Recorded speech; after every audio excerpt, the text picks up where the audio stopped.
गरिब, न्यून आय भएका, आर्थिक तथा सामाजिक रूपमा पछाडि परेका समुदायको सारथी मैनापोखर साना किसान कृषि सहकारी संस्था लिमिटेड। बर्दिया जिल्लाको बढैयाताल गाउँपालिका भर कार्यक्षेत्र रहेको यो संस्था 2059 साल साउन 23 गते सहकारी डिभिजन कार्यालय बाँकेमा दर्ता भई सोही वर्ष भदौ 9 गते आयोजनाबाट हस्तान्तरण भएको हो।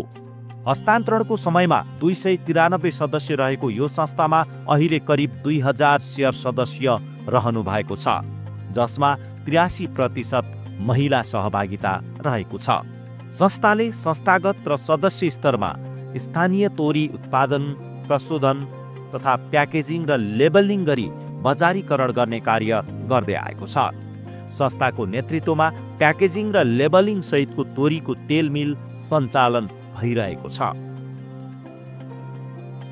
संस्थाले आफ्नै भवनबाट बचत तथा ऋण लगायतका अन्य सेवाहरू प्रदान गरिरहेको छ।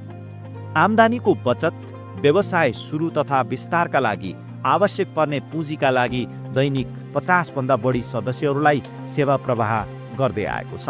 किसानहरूका लागि आवश्यक पर्ने रासायनिक मल तथा प्राङ्गारिक मल, उन्नत जातका घाँस, धान, गहुँ, तोरी, आलु लगायतका बिउ संस्थाबाटै वितरण हुने गरेको छ। माछा पालन, च्याउ खेती, तरकारी तथा अन्य नगदे बालीहरू उत्पादनमा सदस्यहरूलाई प्रोत्साहनका कार्यक्रम सञ्चालन भइरहेका छन्। दुग्धजन्य र मासुजन्यमा संस्थाले विभिन्न सहुलियत कर्जा प्रदान गरिरहेको छ।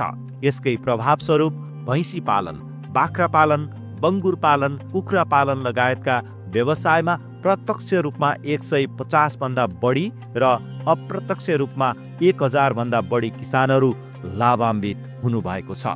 संस्थाले कुनै पनि व्यवसाय गर्न चाहने सदस्य किसानहरूको उत्पादन र उत्पादकत्व बढाउन पुँजी, प्रविधि, ज्ञान र सिप प्रदान गरिरहेको छ।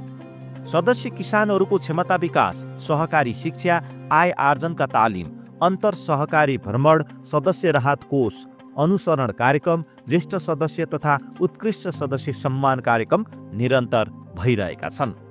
सामाजिक सामुदायिक कार्यक्रम अन्तर्गत उन्नत नस्ल सुधार बोका वितरण, स्प्रे ट्याङ्की वितरण, पशु भ्याक्सिन, प्रतीक्षालय तथा वृद्धाश्रम निर्माणका कार्यक्रमहरू भएका छन्।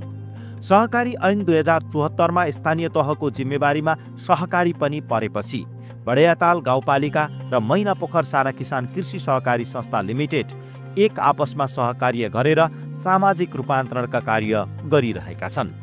संस्थालाई सुशासनमा सञ्चालन गर्न साधारण सभाबाटै लेखा समिति निर्वाचित गर्ने व्यवस्था रहेको छ। संस्थाले पशु बिमा कार्यक्रम सञ्चालन गरेको छ। पशु बिमाको प्रिमियममा नेपाल सरकारले दिने अनुदान पछि किसानले जम्मा 1% रकम बुझाउने व्यवस्था भएपछि किसानहरूमा थप उत्साह बढेको छ। संस्थाले स्थानीय तह, प्रदेश सरकार, केन्द्र सरकार, साना किसान विकास लघुवित्त वित्तीय संस्था लिमिटेड, नेपाल कृषि सहकारी केन्द्रीय सङ्घ लिमिटेड, सहकारीका प्रदेश र जिल्ला सङ्घ लगायत विभिन्न सहयोगी दातृ निकायहरूसँग सहकार्य गर्दै आइरहेको छ।